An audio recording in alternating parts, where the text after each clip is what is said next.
This is the light which shall give revelation to the Gentiles, the mystery of God in the world, for the salvation of the world. Hi, everyone. Welcome to the Trad podcast. Thanks for tuning in again. We have a really special guest this time. We have Cameron O'Hearn, who's the producer for the Mass of the Ages film. You may have seen the first one, but did you know that the second one is coming up in just a few short weeks? Let's see, just a few short weeks on May 26th. Is that right, Mr. O'Hearn? Yeah, just a little less than 2 weeks away. 26, 13 days, less than 2 weeks. Amazing. So be sure to check out that film. It's going to be, I believe, on YouTube.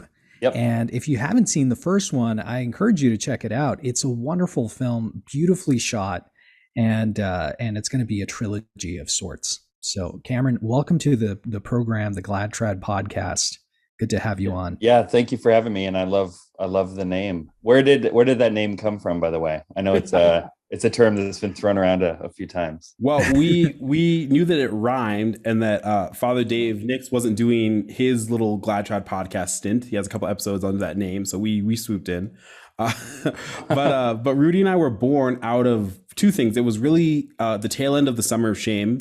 The Pennsylvania grand jury report came out. Everyone was like kind of disgusted, and also we both had recently come to the traditional Latin Mass, and that had completely rejuvenated our faith. And we were like, we need to get this out for everybody. And we also we're just like a couple of jabronis, right? We're not really angry sorts of people or anything. We're pretty based, I'd say. So we just, we've been doing this for almost 3 years now, actually, if you can believe it. And so far, so good.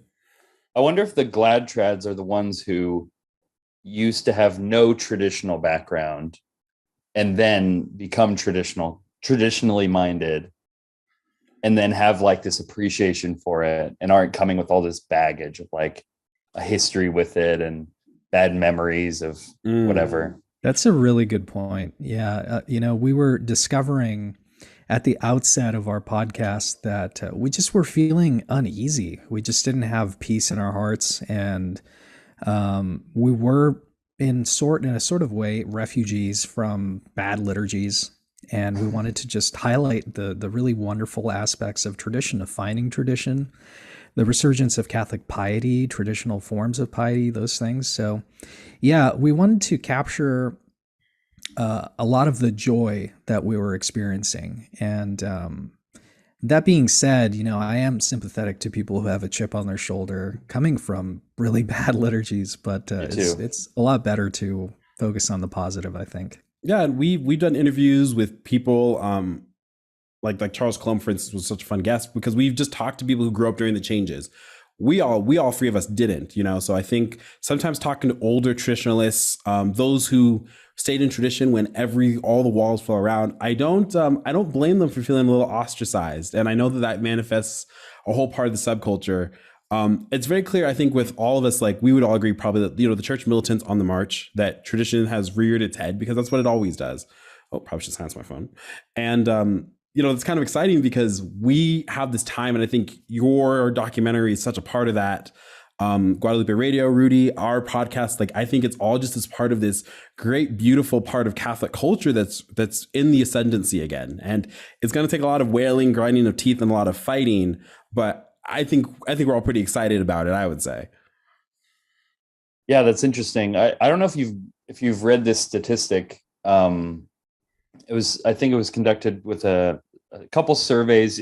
They'd be the first ones that would pop up online if you search like Latin Mass, how many Catholics attend Latin Mass? And there is a resurgence in traditional Catholic piety and Latin Mass attendance. But when you look at the big picture of Mass going Catholics, so practicing Catholics, only 2% go to the Latin Mass. So on the one hand, I do see when you look at these smaller communities, it is exploding in attendance and interest. But then the bigger picture, you can feel a little bit like, wow, there's still a lot of work to do. And that's why it's good that there's podcasts like this and films and there seems to be more and more traditional things popping up like every week. And I think we're also kind of a really interesting part of the internet, which I think is part of the fun discourse, you know. And this will kind of get into Mass of the Ages, right? So I know I've only seen the first episode, and I'm excited to kind of dive into the second one because the trailer was certainly fun. It's a lot of stuff that, of course, we talked about the history of the Second Vatican Council, Bugnini, Ottaviani, like Lefebvre, like all these guys.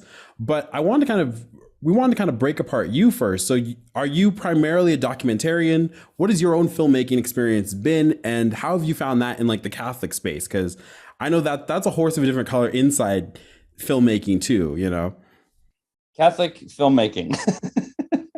I mean, I've loved filmmaking, just the general act of filmmaking since I was in 6th grade. You know, I think we all had experiences, you know, playing with our friends or our dad's video camera and making kind of silly videos.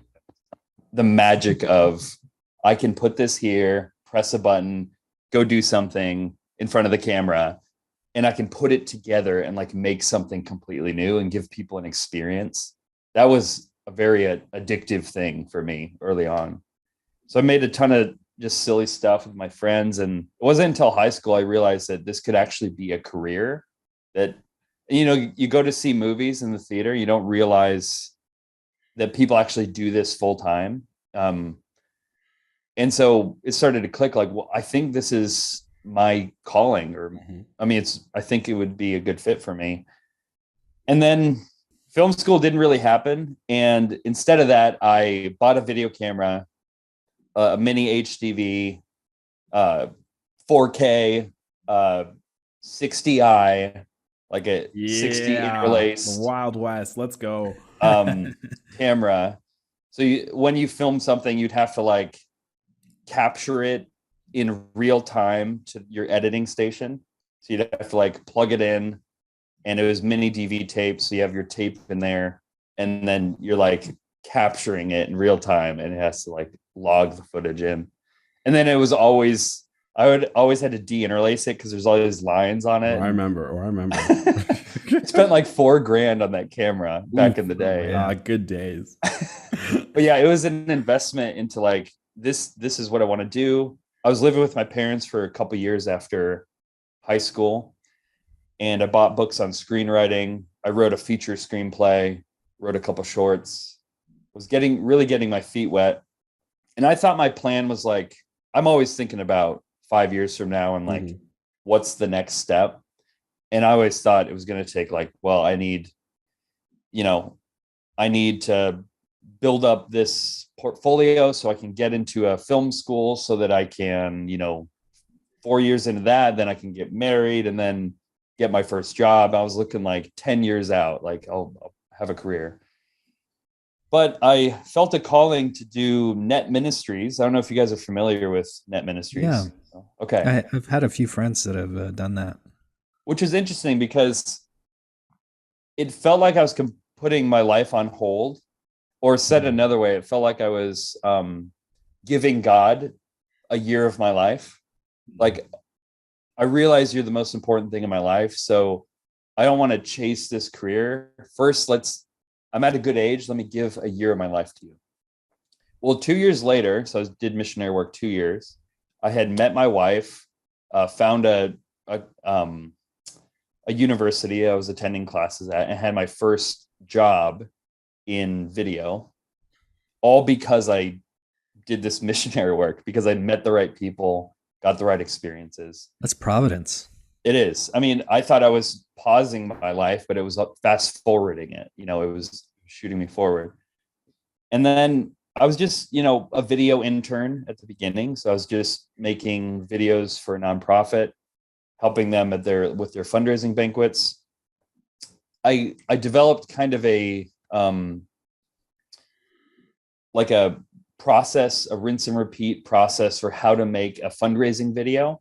So I decided to jump out on my own 2017 to start my own business, doing that full time. And then fast forward, doing that 3 years, then 2020, right before the world shut down, we got a few people on my team in town to shoot the Kickstarter film for Mass of the Ages.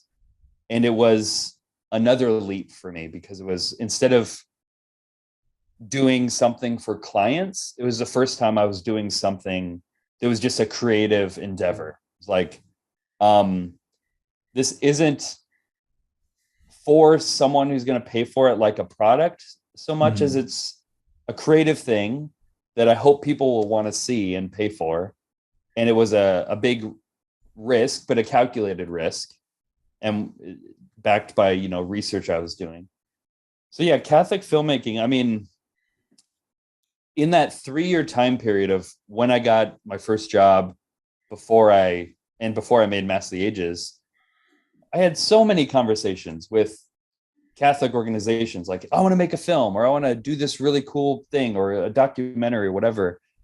And it always came down to money. And when you're a Catholic filmmaker, people expect you to like tithe your time. They don't expect to pay for quality. They expect to have you donate your time. And then on the other end of that, any Catholic-y filmmakers think that the creative product is just passable because it just needs to be passable because it's a religious Catholic film. So it's like, oh, since this is a Catholic film, Catholics are going to like it, right? My Catholic grandma is going to love it, and she will.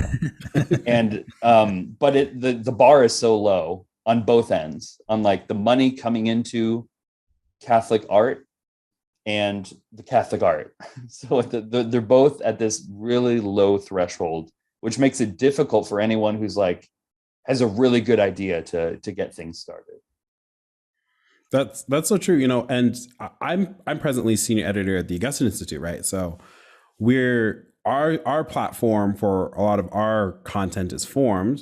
So there's a Catholic audience, but it's a full-on production studio. And I'm like you, like I was doing the whole secular rat race in Los Angeles, and I loved it. I was doing my thing. I think that God finally called me into his service, brought me back home to Colorado, and I'm doing what I love. We're working on a current project on everything death and dying, everything eternal rest. And it's cool because what's funny is, like, as a Catholic filmmaker, what people don't understand is, on one hand, yeah, like you're a professional. So, it's nice having pet projects. It's nice shooting pretty parts of the church and doing something you want to do on your side hustle. But if it's going to be something for the church ought to be the patron of the arts. You're a professional. You have a family. We all have families. We all have houses and whatever it is, right? So, yeah. It's funny to me that, like, on one hand, Catholic art, what it means to us is this is the sort of culture, the Catholic culture that produced works of Mozart and Dante and Michelangelo. But also, you better believe the Vatican paid for that. So, I love the grassrootsness. I love the grassroots of Mass of the Ages kickstarting, and now that it's out and about, I think it's just such a beautiful piece. But it's funny because a lot of our conversations around the office go, we don't want to just make good enough because your Catholic grandma would love it. And with Mass of the Ages in particular, or with any other kind of project, it's going to sound kind of silly of me, but I don't want to just make things for my Catholic grandma. Like, I know what that looks like. People think, like, what makes a film a Catholic film? Oh, it has Jesus and it's the absence of anything bad, right? There's no sex, drugs, no rock and roll, right? Yeah. And so people, but it has those glow effects too. Yeah. Like all the highlights, like the white parts are all like glowing. Oh, they're all blooming, and it's you have to have the blooms in there. And I mean, I'll call it out, right? I can't call it out. A folk soundtrack. But like, we've all seen bad religious films, and because these guys I don't know them anything, but like, a lot of times as Catholics, people feel like you have to run almost like the Protestant rat race of filmmaking. You have to make, like, I was really surprised when I found out that God's Not Dead was made by 2 Catholics. I was like, no way. Yeah. I didn't know that. Wow. It's pretty sad when you think about it. Well, and I get that that's the kind of world that a lot of religious films, it's like bare minimum, a lot of fluff, and it's the absence. But what's cool about the Catholic mind, and I think that I'm sure that this is a lot in the second episode coming up of Mass of the Ages, right? But it's like the Catholic mind dwells in risk and nuance, because it's there that we find the authenticity of faith. Like I love how the Catholic mind is not a once saved, always saved. That would be because there's no journey of the hero, right? Like imagine reading Dante, and Dante like finds, he's in a forest dark, he meets Virgil, and he's like, whatever, like I know I'm going to heaven, it's cool. Like, 2 pages long or something, right? So I think this Dante, element of risk. that's a good way to put it. Dante's Catholicism is rich and deep, complex, almost seemingly contradictory, offensive. There's a lot of shades in there, and that's a good way to put it. I've never thought of it that way. And to go back to something you said, this film, I'm not entirely sure. I would love to get your take to understand what was the motivation to highlight tradition, because a small portion of traditionalists, if you look at it objectively, we are a very small minority within the church. The fact of the matter is that although we're small, you're still trying to highlight something that I think is missing at the moment, which is the highlighting of our patrimony, this rich tradition that we seemingly have put under a bushel basket. So what my question for you now, I think, is to kind of, I'd like for you to talk about what inspired you to specifically focus on tradition. You asking that question just makes me realize how much the Lord has guided me just one step at a time. This isn't like Cameron O'Hearn's master plan and we're finally on step 99, and now we're releasing this film. It's really like the Lord has been a light unto my path. His word has been, a lamp unto my feet. And so originally, the Pew study that came out in, was that 2019 or 2018? I forget, which said that 70% of Catholics don't believe in the real presence. I had been going to traditional Latin Mass for a while, and I was glued to my feed to see what the bishops and what the content creators were going to say about it. Because I knew there was something to be said for the way we pray on Sundays, affecting what we believe. Mm-hmm. And then I'm a big fan of Bishop Barron.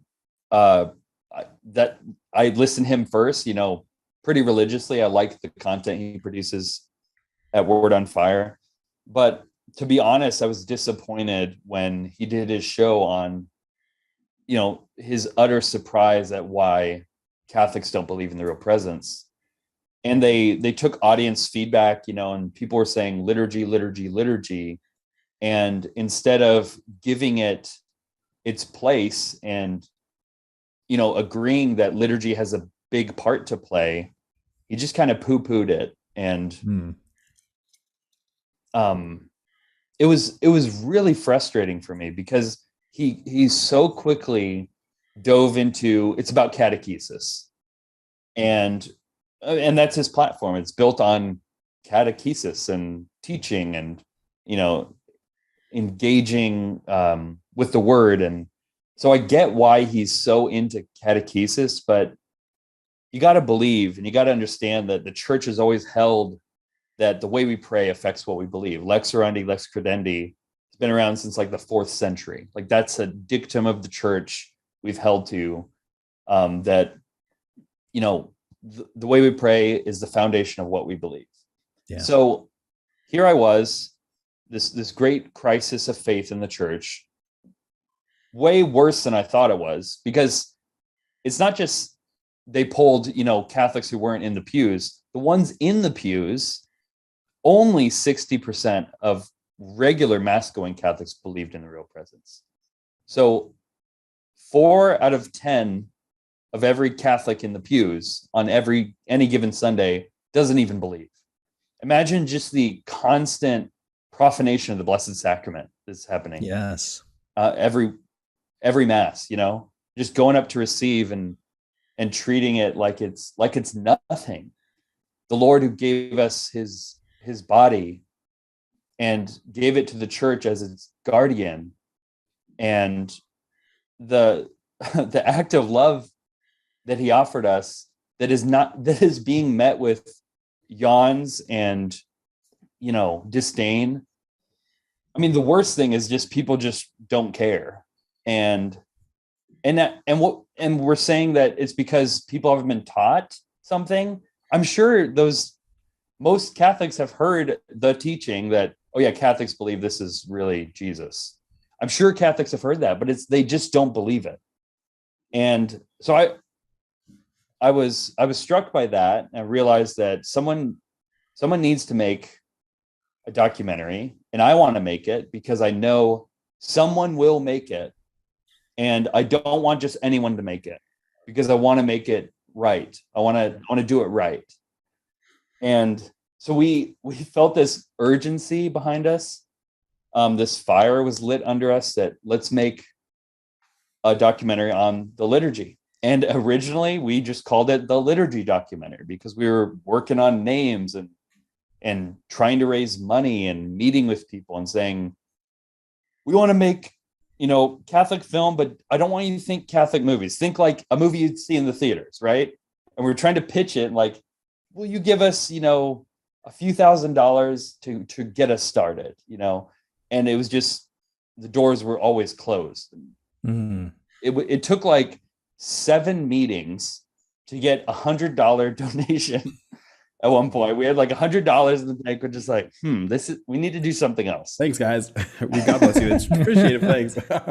Yeah. And so all the way back to your question, Rudy, like what's the plan and what it's almost like originally it was like, I know that there's a connection between the way we worship and what we believe. So I want to make a documentary. But oh my goodness, the way this has developed from just the liturgy documentary to Mass of the Ages to, oh, now it's a trilogy to, oh, episode 1 needs to be built this way. And it's all about the Latin Mass, and episode 2 needs to be built this way.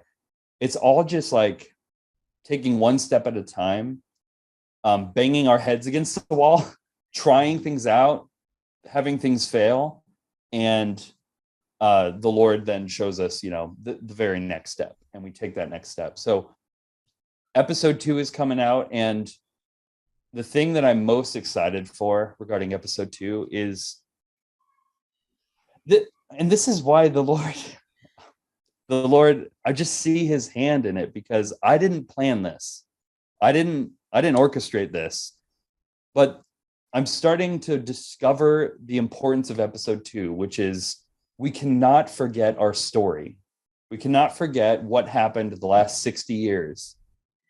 If episode 2 wasn't going to come out, I would fear that many, many Catholics would go along with the narrative that's been given to them about what the last 60 years was, which is Vatican II happened, great optimism. Mm-hmm. We had the liturgy that was promoted by St. Paul VI, St. John the 23rd before him, St. John Paul II. This is the Mass of these saints, and it's great. And Vatican II is so optimistic, and so this is your Mass too. And then that's the narrative we've been given, is that this is the Mass of the saints and Vatican II. Mm-hmm. And episode 2 is not, doing everything, but I really believe when people see episode 2, they're going to be shocked, and it's going to be a watershed moment.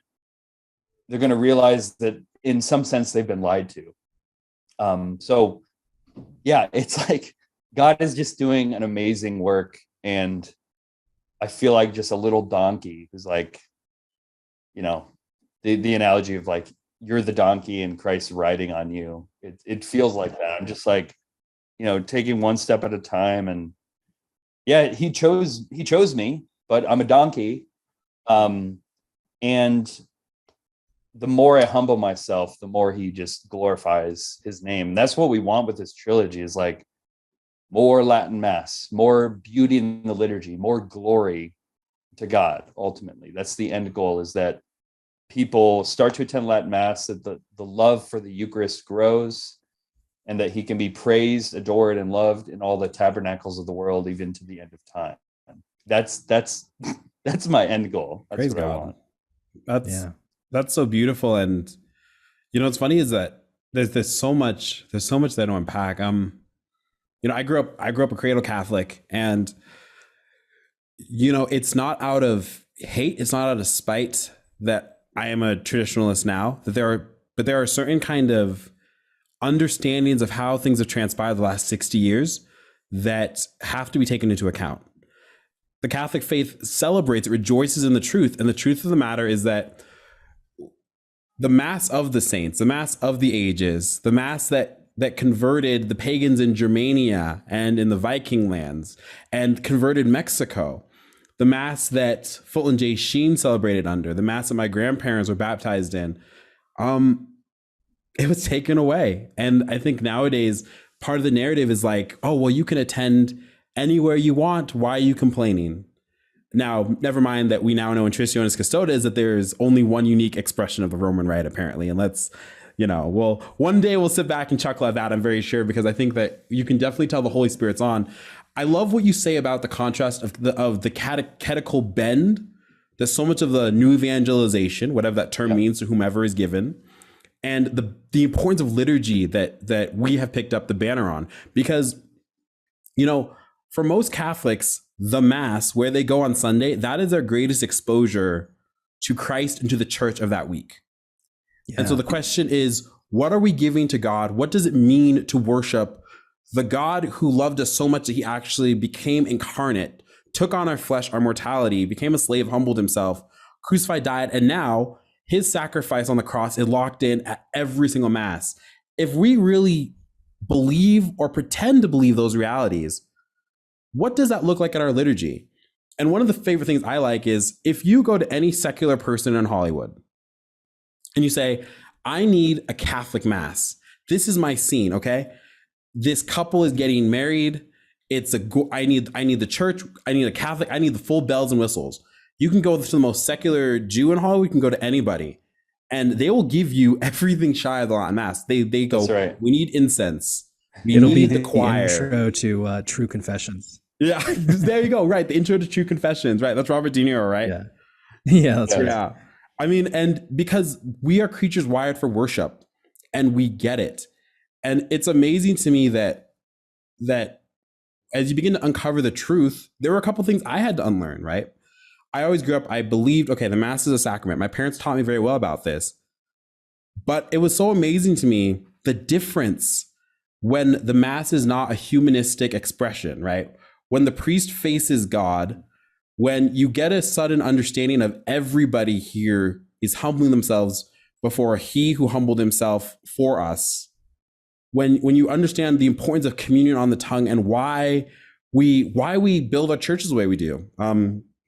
I go to Carmel here in Littleton, Colorado, Fraternity St. Peter. It's English Gothic architecture.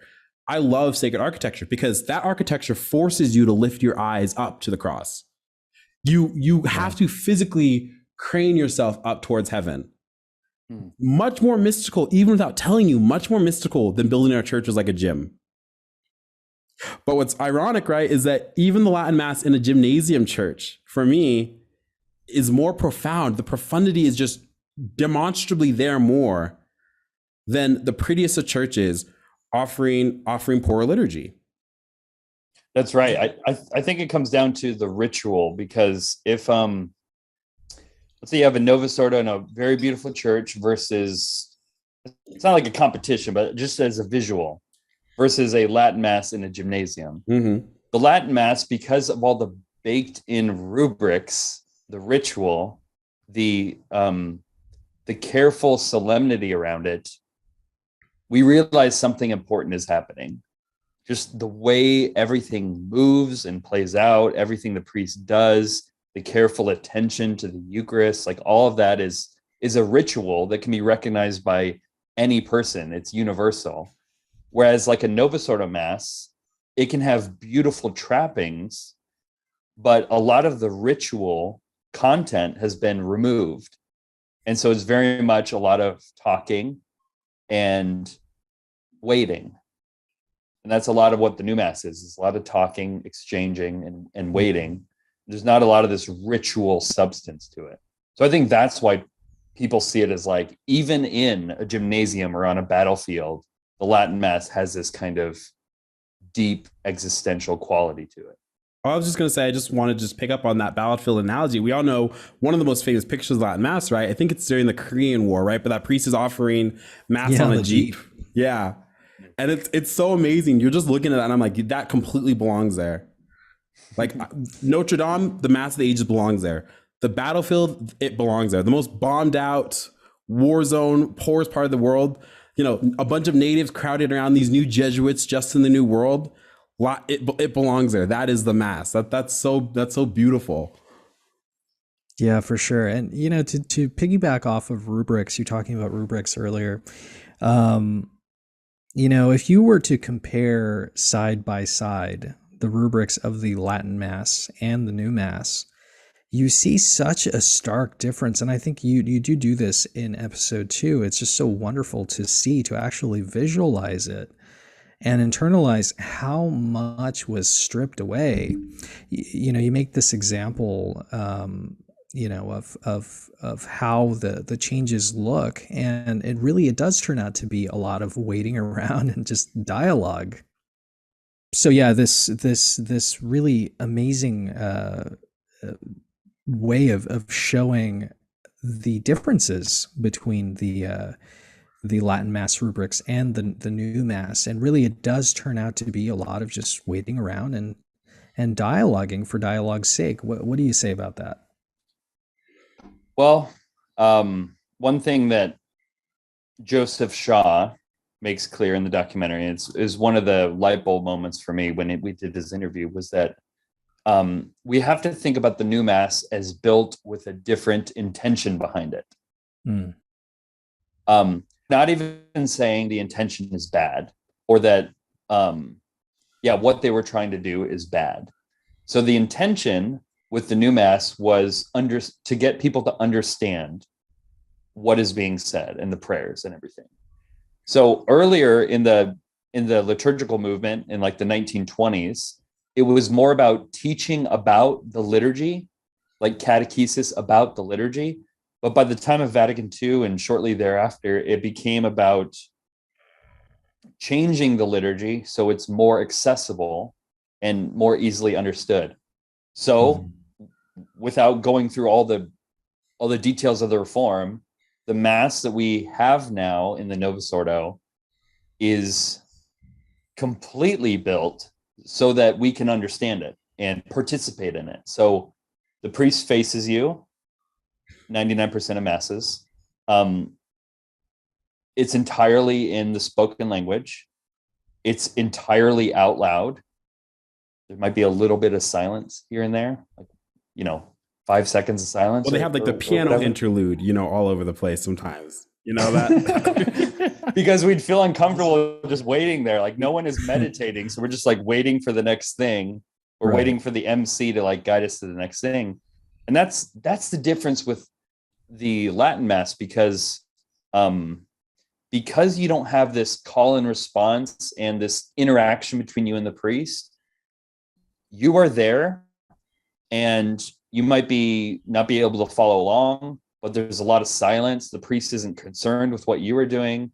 There's a lot of Latin. They're singing chant and you don't know how to sing. So you're just kind of taking it all in, and you're there to pray. You're there to have your devotion stirred so you can meditate on what's taking place. And so the difference between the two is the Novus Ordo is about understanding what's happening, and it's about vocal prayer. It's about participating vocally, whereas the Latin Mass is about this more meditative, devotional worship.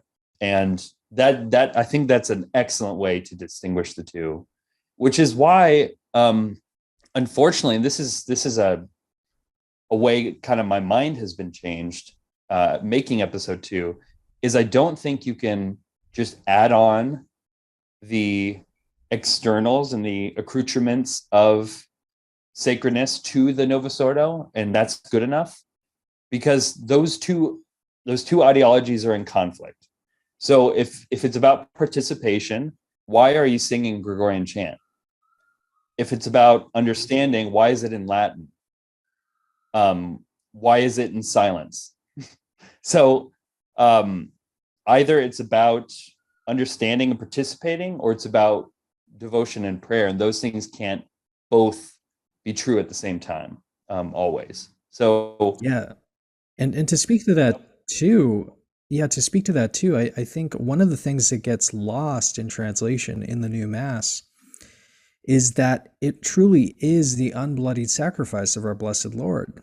And what what that does for us is it places us at the foot of the cross. Now, what kind of behavior, what kind of temperament should we have at the foot of the cross? Would there have been this sort of happy clappy stuff that we typically see? I don't think so. I think that the Mass of the old was pointing all of our hearts to that very reality, and that's been a little bit blurred. Um, it's fascinating, and I think about something else. I'd love to get your take about this. To be a devil's advocate. yep. This new motu proprio that just came out from Pope Francis, Traditionis Custodes, which is translated to Guardians of Tradition. He talks about the fact that in the church right now that there is sort of a division, and there's not a cohesion between traditional Catholics and the new Mass. And I just want to be a devil's advocate. In history, there hasn't been a moment in time where there have been two forms of the Roman Rite, and it seems as if there is a sort of division there. What would you say to somebody who would pose that argument to you as you highlight the beauty of tradition? Yeah, for someone who just sees the reality on the ground today, we have the new Mass, we have the Latin Mass, and the Latin Mass is a small kind of offshoot. I can see why they'd think like that the new Mass is kind of the Mass of the church. This is the unique expression. This is the Mass, and we kind of tolerate the Latin Mass. But when you understand the history of what happened, you see that the breach in liturgical development, or the rupture that happened, was not primarily with someone like Lefebvre, who was excommunicated for ordaining bishops to keep the traditional piety and traditional Latin Mass alive. It was actually with the committee that put together the new Mass. When you actually look at the extent of the changes, and Benedict XVI saw this when he was Ratzinger. Actually, after Bugnini was removed from his position of power by Paul VI, Ratzinger was raised up as a cardinal. And I think it was because Paul VI saw that, okay, something went wrong. I don't quite know what it is, but we have Benedict, or he was Ratzinger at the time, critiquing the reforms, the actual reforms put together by the committee, by the concilium after Vatican II. And he saw it as a sort of rupture. So the rupture is not, here's this new Vatican II Mass that the church is, 99%, in favor of. And then you have this little offshoot called the Latin Mass that some people like. The rupture is what happened, what was allowed to happen by Paul VI and the concilium. That was the rupture. And so when you understand that whole picture, you see what Benedict XVI was trying to do when he, in 2007, wanted the Latin Mass to have as much liberty as possible. And by that, I mean celebrate it as frequently as possible, so that they could live side by side, because he saw there was a rupture. So now we need them to live side by side as two forms of the same rite, because we need the Holy Spirit to clean our dirty laundry, right? We need the Holy Spirit to kind of work this out in history. And instead of winding back the clock, or banning the new Mass or something, he just said, okay, this is the work of the Holy Spirit. Let's see him organically kind of put the pieces together. That's his vision, was something in the future. His vision wasn't, these are great as they are now. His vision was, let these mutually enrich the other, so that in the future we have a more unified rite that connects more clearly to our history, because he saw there was this rupture that happened after Vatican II, not through crazy clown masses, not through Lefebvre, but through the actual committee that put together the new mass. It's funny that you say that, because I feel like now that we are in 2022 and Traditionis Custodes has come out, I think the reform of the reform movement is at least dead, or at least on the back heels. It doesn't quite make a lot of sense. It never really did to me.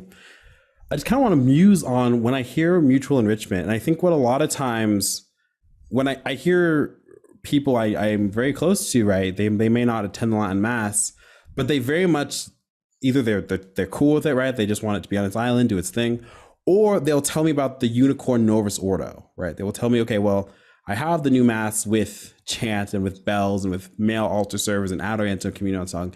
And it's funny, you were on, some months ago, you were on Nick Cavazos' podcast, The Traditional Thomist, and he's doing a whole series right now of a critique of the new Mass. And what it all boils down to is that it's one thing to have the Mass of Trent, but it's another thing entirely to have the theology of Trent.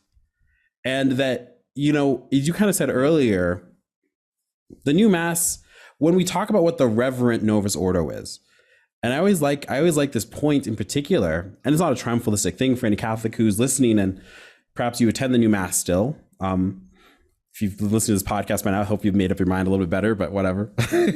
But it's funny because the response is essentially almost a smells and bells reintroduction. And it goes deeper than that when it comes to the Mass. It's lovely to have smells and bells, you better believe it. But how many times have we all gone to a Sunday low Mass because that's what the heart wants? And that is a very bare bones Mass, you know, that is very quiet. You're kneeling all the time. There maybe is one altar server, there maybe is no organ. You're not really doing the responses.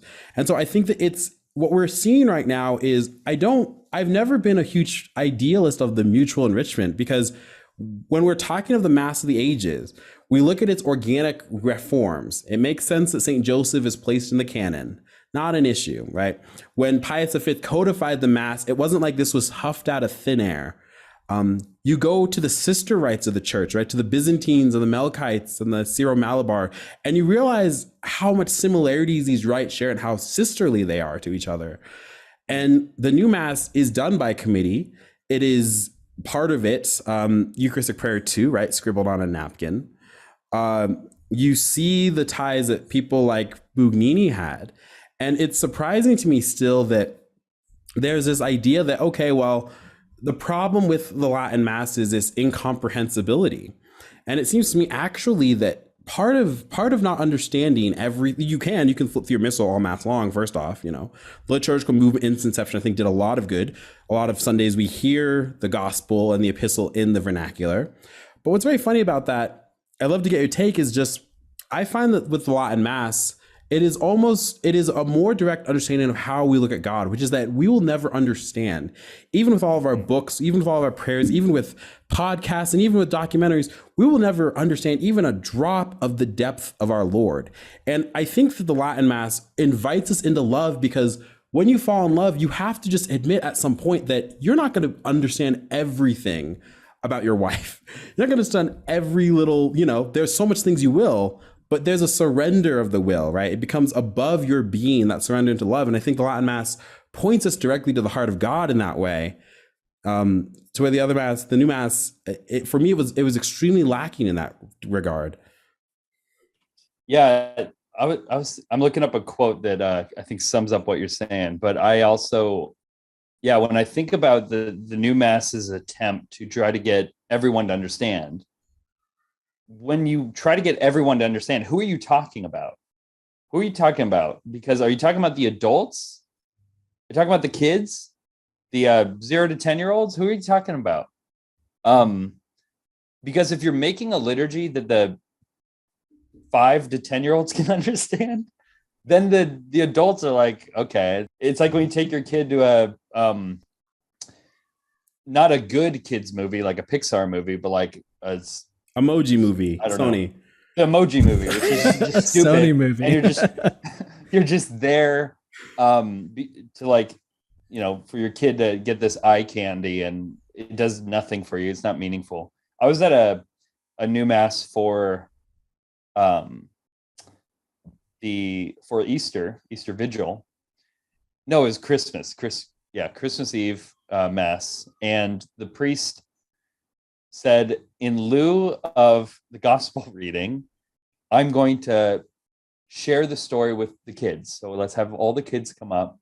And of course, all the people there thought it was so cute and adorable. And like, they all come up and he's telling them the story.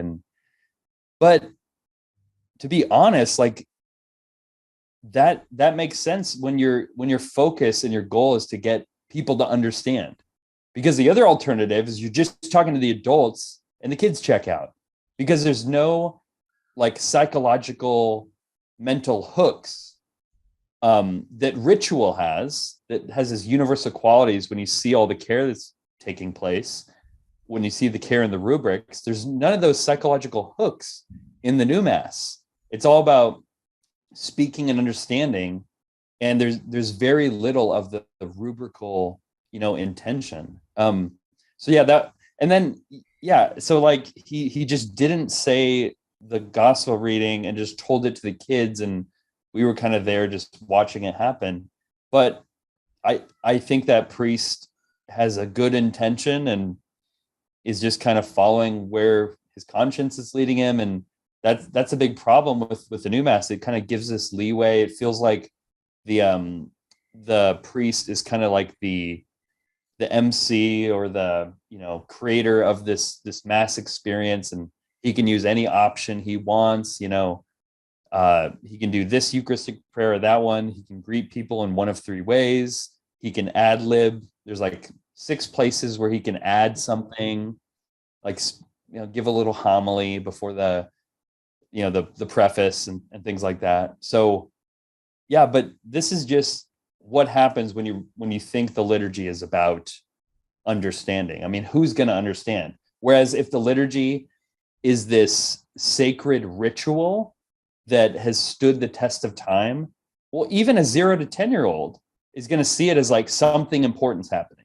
I don't know what's happening, and my little 4-year-old daughter thinks this is like, she thinks the priest is God.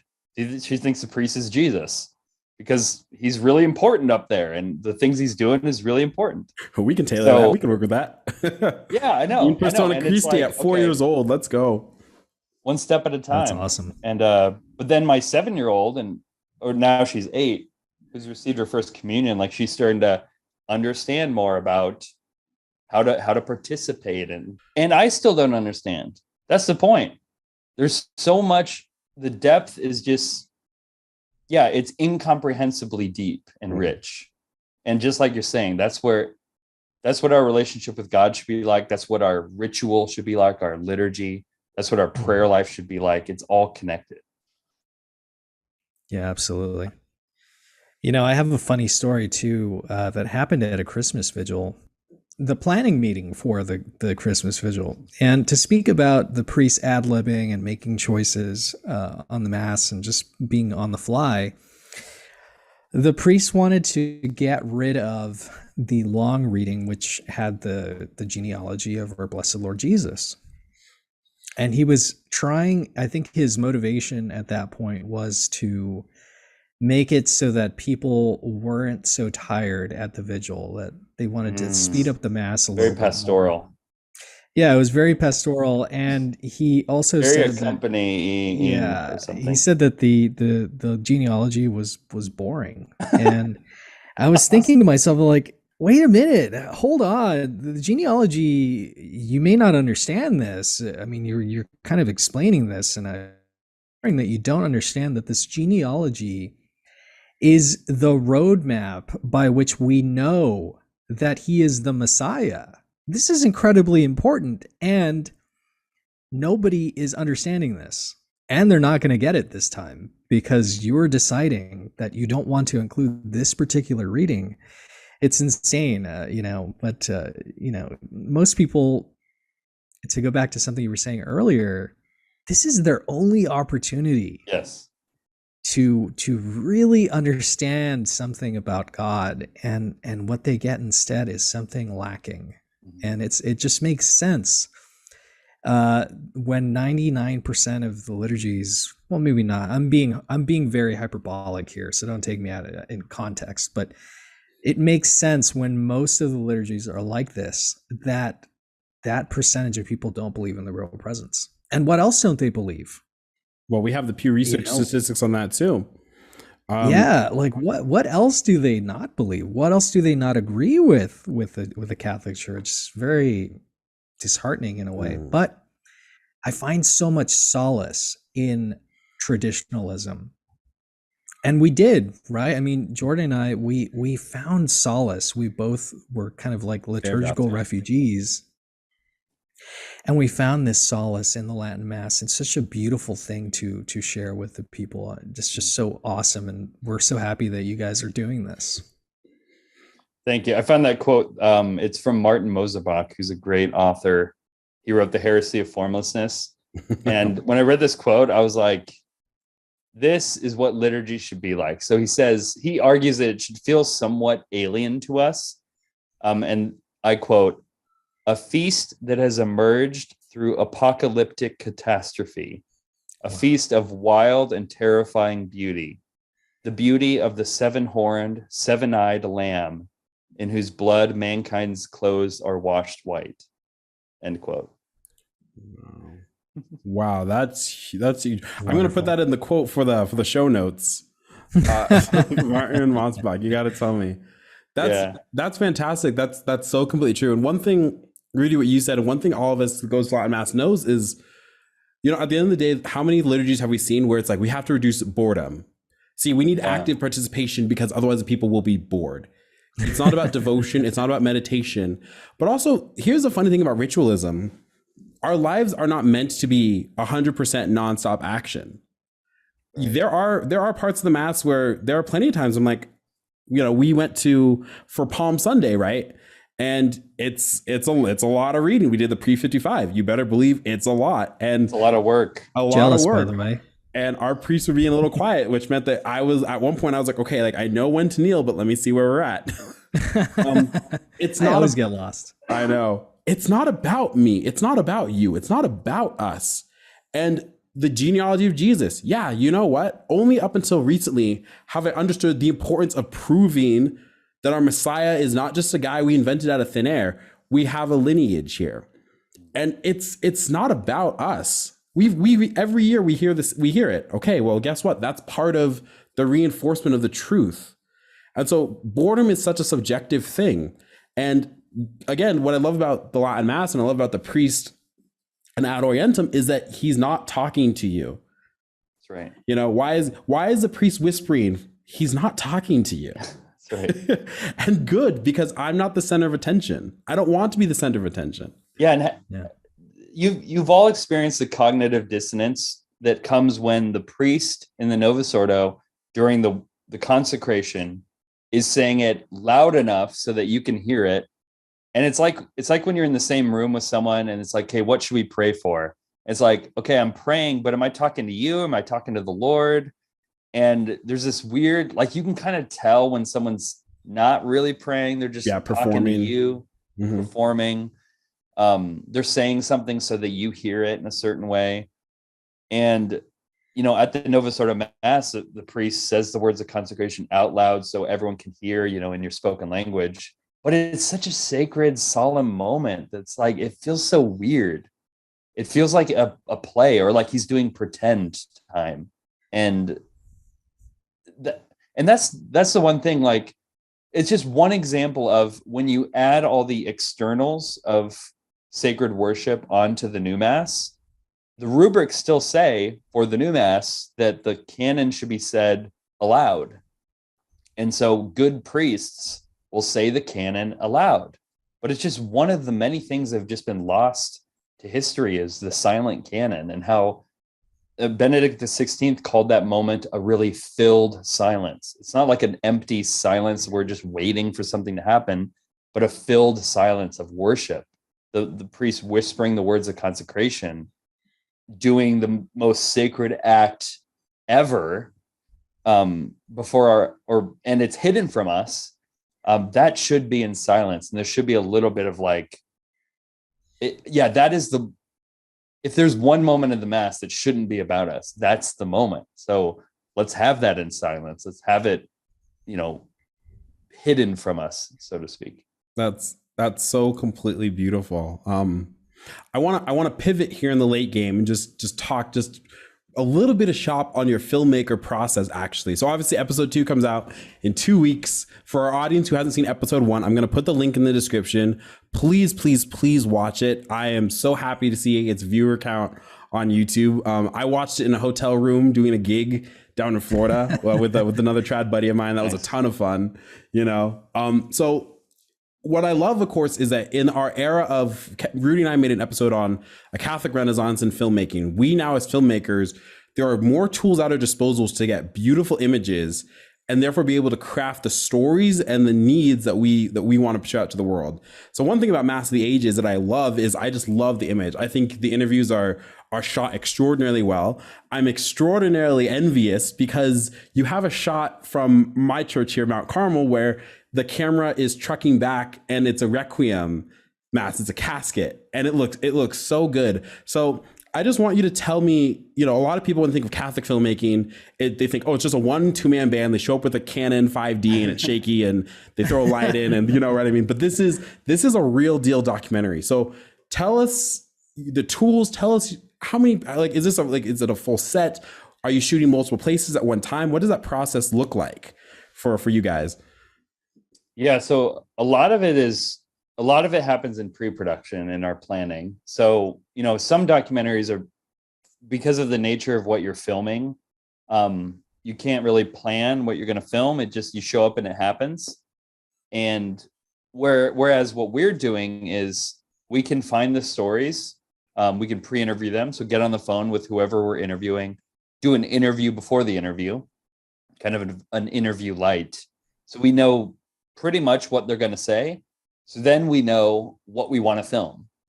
And then we can schedule time, like, for example, the catafalque shot where we're tracking backwards. That's not a shot you can get while there's a requiem Mass happening.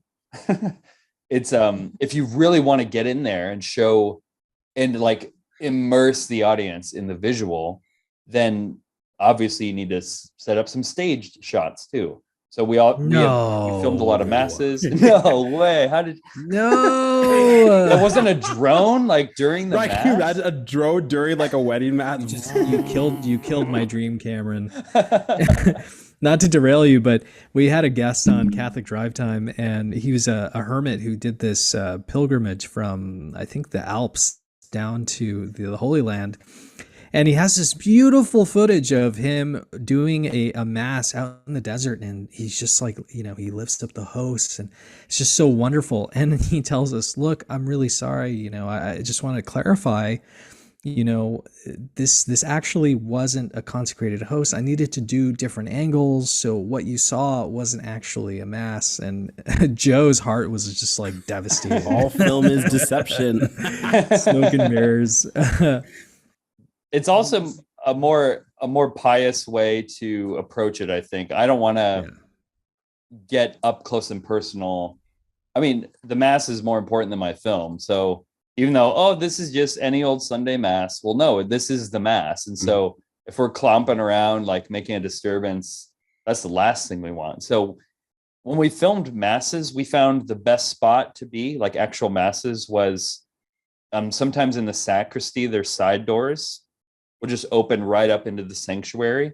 So if we're tucked in the corner, we can get really good angles of what's happening and without disturbing anyone. So we can snipe people, we call it, put on a long lens, get really close, shoot slow-mo. So you have a lot more room in post to put things together.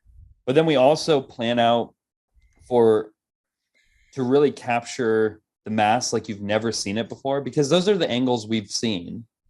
But to really draw on this emotional character of the Mass and why the liturgy is like psychologically important to us, we set up a lot of stage shots. So that was, you know, in terms of crew, it was a handful of us, you know, myself, director, Tom, the cinematographer, producer, Jonathan would be there. We might have like an assistant, and then someone who's just there because they're being filmed or they're local, and you know, setting up hazer just to get some nice atmosphere. You know, reserving the space so no one's in there, so we have free reign. The Eucharist is not in the tabernacle, so we can act like it's a film set. Shooting on you know, 6K sensors. I think it's a 6K sensor. It's we're using Black Magics, right? Black Magic Pocket and Black Magic Ursa. For those in the audience, we're not actually, well, I mean, it's cinema voodoo. It's not actual voodoo. These are yeah. cameras. Don't worry. Haze and Black Magic. You should go to confession. I know. Someone's going to come and be like, oh no, how could they? That's a good point. Yes, we can toss it around as filmmakers, but yeah, the brand is sounds kind of funny to untrained ears. That's for sure. And the interviews, we make a particular effort. So if you're making a Catholic documentary, everyone shoots people in churches. It's like, oh, I'm gonna shoot people in a church. Yeah. Or if I can't get a church, then it's your living room, and that's like the only two shots you see. We made an intentional effort to shoot interviews in people's kind of natural habitats. What communicates their vocation? What communicates who they are? It's an extension of themselves. So we do film in churches when we're filming priests. Monsignor Morris, we loved filming him in the sacristy.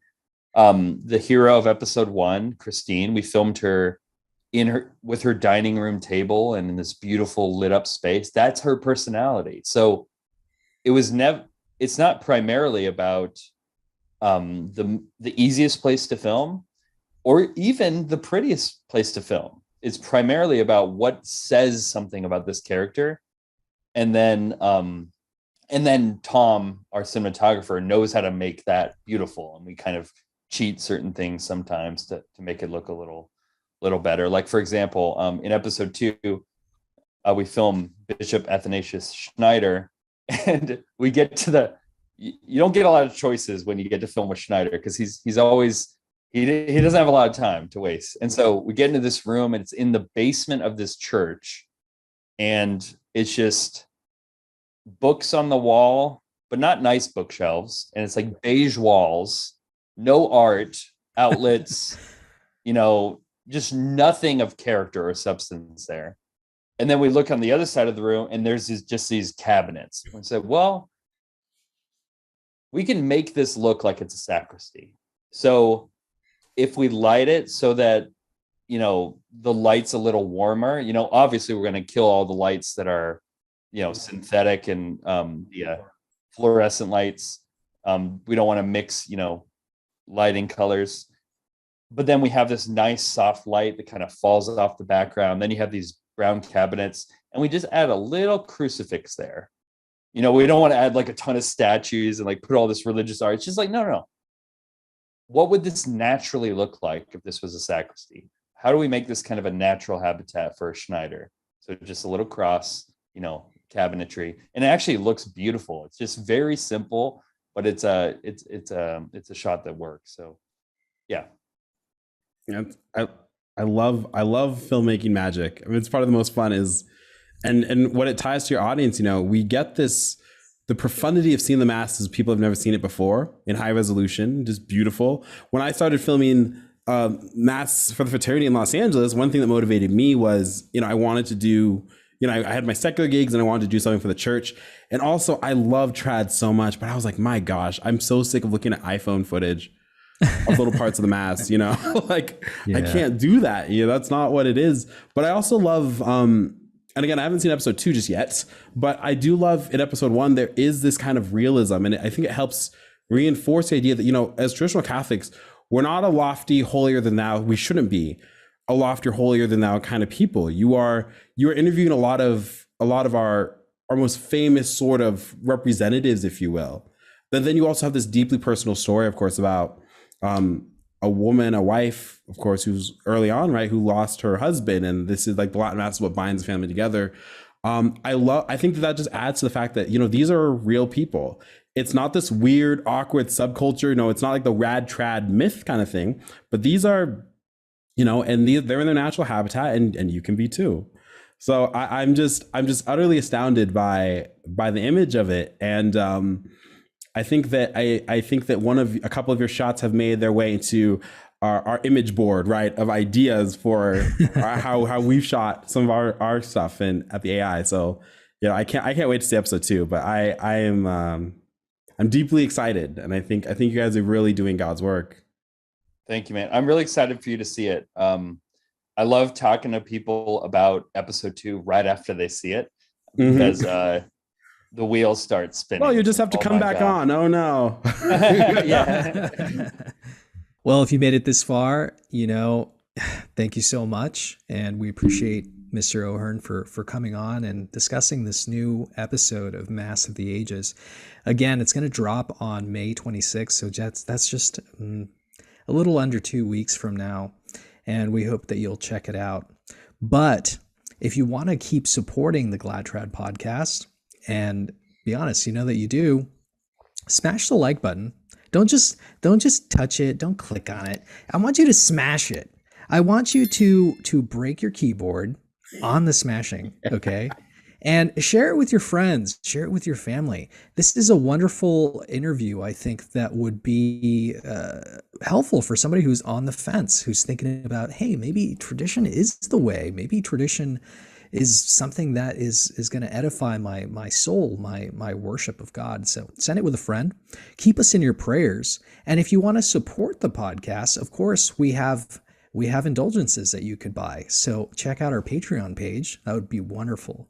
But we are quickly approaching 1,000 subscribers on our channel. And to celebrate that, we would like to open up a Telegram channel just to keep in touch with you. And so be on the lookout for more information about that coming soon. And we're going to open it up to everyone so that we can just keep in contact. Make sure to check out Cameron O'Hearn's film, the Mass of the Ages, the first episode, and again, the second one coming on. And Mr. O'Hearn, where can they watch the episode, and where can they get more information about you? So for more information, just go to latinmass.com.